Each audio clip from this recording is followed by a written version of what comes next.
Joshua 1-3. Joshua installed as leader. After the death of Moses, the servant of the Lord said to Joshua son of Nun, Moses' aide, Moses my servant is dead. Now then, you and all these people, get ready to cross the Jordan River into the land I am about to give to them, to the Israelites. I will give you every place where you set your foot, as I promised Moses. Your territory will extend from the desert to Lebanon, and from the great river, the Euphrates, all the Hittite country, to the Mediterranean Sea in the west. No one will be able to stand against you all the days of your life. As I was with Moses, so I will be with you. I will never leave you nor forsake you. Be strong and courageous, because you will lead these people to inherit the land I swore to their ancestors to give them. Be strong and very courageous. Be careful to obey all the law my servant Moses gave you. Do not turn from it to the right or to the left, that you may be successful wherever you go. Keep this book of the law always on your lips. Meditate on it day and night, so that you may be careful to do everything written in it. Then you will be prosperous and successful. Have I not commanded you? Be strong and courageous. Do not be afraid. Do not be discouraged, for the Lord your God will be with you wherever you go. So Joshua ordered the officers of the people, Go through the camp and tell the people, Get your provisions ready. 3 days from now you will cross the Jordan here to go in and take possession of the land the Lord your God is giving you for your own.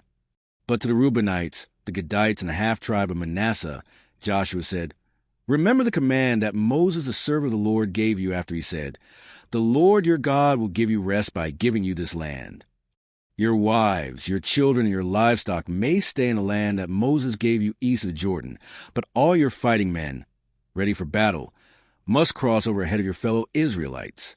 You are to help them until the Lord gives them rest, as he has done for you, and until they too have taken possession of the land the Lord your God is giving them. After that, you may go back and occupy your own land, which Moses the servant of the Lord gave you east of the Jordan toward the sunrise. Then they answered Joshua, Whatever you have commanded us we will do, and wherever you send us we will go, just as we fully obeyed Moses. So we will obey you. Only may the Lord your God be with you, as he was with Moses. Whoever rebels against your word, and does not obey it, whatever you may command them, will be put to death. Only be strong and courageous. Rahab and the spies and Joshua son of Nun secretly sent 2 spies from Go, look over the land, he said, especially Jericho. So they went and entered the house of a prostitute named Rahab and stayed there. The king of Jericho was told, Look, some of the Israelites have come here tonight to spy out the land. So the king of Jericho sent this message to Rahab, Bring out the men who came to you and entered your house, because they have come to spy out the whole land. But the woman had taken the 2 men and hidden them. She said, Yes, the men came to me, but I did not know where they had come from. At dusk, when it was time to close the city gate, they left. I don't know which way they went. Go after them quickly. You may catch up with them. But she had taken them up to the roof and hidden them under the stalks of flax she had laid out on the roof. So the men set out in pursuit of the spies on the road that leads to the fords of the Jordan. And as soon as the pursuers had gone out, the gate was shut. Before the spies laid down for the night, she went up on the roof and said to them, I know that the Lord has given you this land, and that a great fear of you has fallen on us, so that all who live in this country are melting in fear because of you. We have heard how the Lord dried up the water of the Red Sea for you when you came out of Egypt, and what you did to Sihon and Og, the 2 kings of the Amorites east of the Jordan, whom you completely destroyed. When we heard of it, our hearts melted in fear, and everyone's courage failed because of you. For the Lord your God is God in heaven above and on the earth below. Now then, please swear to me by the Lord that you will show kindness to my family, because I have shown kindness to you. Give me a sure sign that you will spare the lives of my father and mother, my brothers and sisters, and all who belong to them, and that you will save us from death. Our lives are your lives, the men assured her. If you don't tell what we are doing, we will treat you kindly and faithfully when the Lord gives us the land. So she let them down by a rope through the window, for the house she lived in was part of the city wall. She said to them, Go to the hills, so the pursuers will not find you. Hide yourselves there 3 days until they return, and then go on your way. Now the men had said to her, This oath you made us swear will not be binding on us unless, when we enter the land, you're tied the scarlet cord in the window through which you let us down, and unless you brought your father and mother, your brothers, and all your family into your house. If any of them go outside your house into the street, their blood will be on their own heads. We will not be responsible. As for those who are in the house with you, their blood will be on our head if a hand is laid on them. But if you tell what we are doing, we will be released from the oath you made us swear." "Agreed," she replied. "Let it be as you say." So she sent them away, and they departed, and she tied the scarlet cord in the window. When they left, they went into the hills and stayed there 3 days, until pursuers had searched all along the road and returned without finding them. Then the 2 men started back. They went down out of the hills, forded the river, and came to Joshua son of Nun, and told him everything that had happened to them. They said to Joshua, "The Lord has surely given the whole land into our hands. All the people are melting in fear because of us." Crossing the Jordan.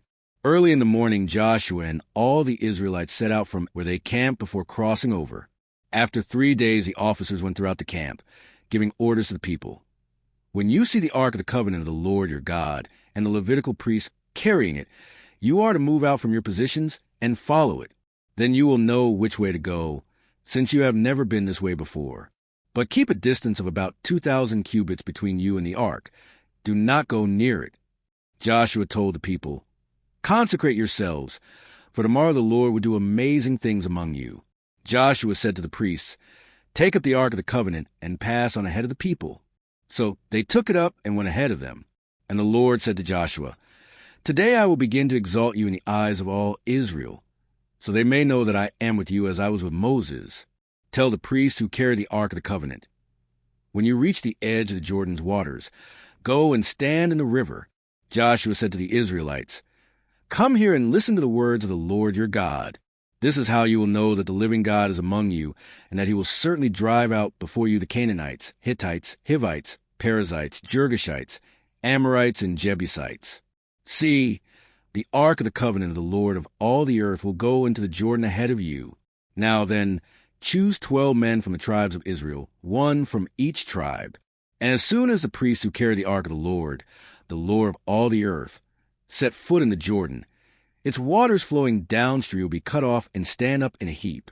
So when the people broke camp to cross the Jordan, the priests carrying the Ark of the Covenant went ahead of them. Now the Jordan is at flood stage all during harvest.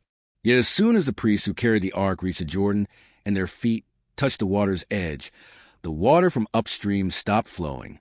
It piled up in a heap a great distance away, at a town called Adam in the vicinity of Zarethan, while the water flowing down to the Sea of the Araba, that is, the Dead Sea, was completely cut off. So the people crossed over opposite Jericho. The priests who carried the Ark of the Covenant of the Lord stopped in the middle of the Jordan and stood on dry ground, while all Israel passed by until the whole nation had completed the crossing on dry ground.